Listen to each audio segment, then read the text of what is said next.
Welcome to Carrington, as really we're touching base here in front of our own Sky cameras for the first time to see Michael Carrick's side in training, of course with his new backroom staff, the likes of Jonathan Woodgate, Steve Holland, Johnny Evans, all present as well, Travis Binion too. And to give you some kind of team news immediately, I can let you know that Matthias de Ligt, Joshua Zirkzee not in training this morning. Now, de Ligt's missed the last 9 Premier League games with injury, and Joshua Zirkzee we saw in the stands for the Manchester derby.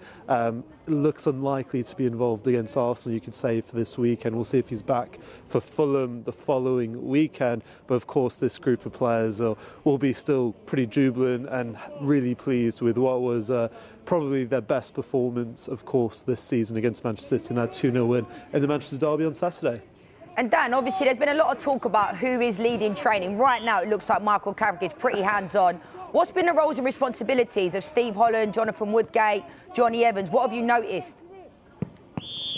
Well, it's very interesting, Leanne. I mean, first of all, before the players came out, and I can tell you what kind of we just saw on the eye, and you know, as a group, they were looking to plan the session, and it's very interesting with Michael Carrick. I mean, we saw it at Middlesbrough, we saw it under Ole Gunnar Solskjaer during his time at the club, that Michael Carrick, as well as Kieran McKenna, we knew led a lot of the sessions at that time in this club's history. Carrick very hands-on in terms of his coaching, and then you have his assistant next to him, Jonathan Woodgate, who was his assistant at Middlesbrough, of course, helps lead the sessions. But then you have the balance of 2 relatively newer coaches, and those 2 with Steve Holland as well, you know, with that experience, of course, at Chelsea for so many years, as well as England, being, you know, the right-hand man to Gareth Southgate as well. But even his reputation at England was very much the hands-on coaching day-to-day, running drills. So it's all very interesting and clearly a very different setup to maybe under Ruben Amorim. And Dan, for someone like yourself, right, that's been around the club, you know, last couple of years now, what have you noticed they brought to the team? Because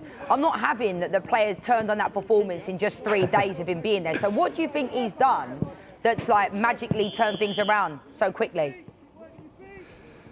It's really interesting, Leanne. I mean, I think, you know, it'll be little things like perhaps making their days at the training ground short. I'm sure you can relate, Leanne, to when you were playing. You know, different coaches have different methods, and of course this team has 1 game a week, and from what I've been told, you know, the way their days look at the moment are a bit shorter, a bit more intense while they're here at Carrington, but they also have a bit more of that free time, and maybe just around the training ground everything feels a bit less intense, I would probably say is fair. I mean, when we arrived, the players came out, and they all seemed very happy to say hello to Carrick. And I'm not saying they didn't under Amorim, but clearly there were some unhappy players in this squad. The likes of Kobbie Mainoo, who put in a man-of-the-match performance against City, his first league start, would you believe it, on Saturday. Just think all of that contributes to what seems like a more positive atmosphere. But what I'll tell you, Leanne, is of course they have Arsenal this weekend, but I don't know if you agree, I feel like the bigger game is almost against Fulham the following week at Old Trafford, to see how they'll look to play week to week.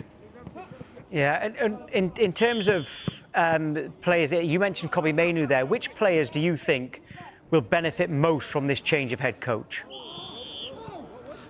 Well, change of head coach brings a change of system, doesn't it, Tom? And as we saw against Manchester City, they defended 4-4-2, but went forward in a bit more of a 4-2-3-1. And Kobbie Mainoo, of course, you know, really benefited from that. I mean, we saw all of his talent on that occasion, but really, I mean, you look at a lot of these players, I mean, you could almost, look, I've said all month that United are unlikely to do any business this window, but you almost hope that some of these players could be like new signings. I mean, Manuel Ugarte is someone who has struggled a little bit in the last, you know, 6 to 8 months or so with his form, but he had a positive cameo on the weekend. Patrick Dorgu was absolutely fantastic in the Manchester derby, but also following a bit more of an upward trajectory in the last few weeks as well. So you do feel like there's a lot more potential in the squad that wasn't maybe being exploited under Ruben Amorim, and that all feels a lot more positive, especially when you consider that they have 1 game a week. They have so much more time on the training ground than all of their competitors around them chasing that Champions League spot, and that has to be a benefit, and that's what Michael Carrick and his staff will be trying to deliver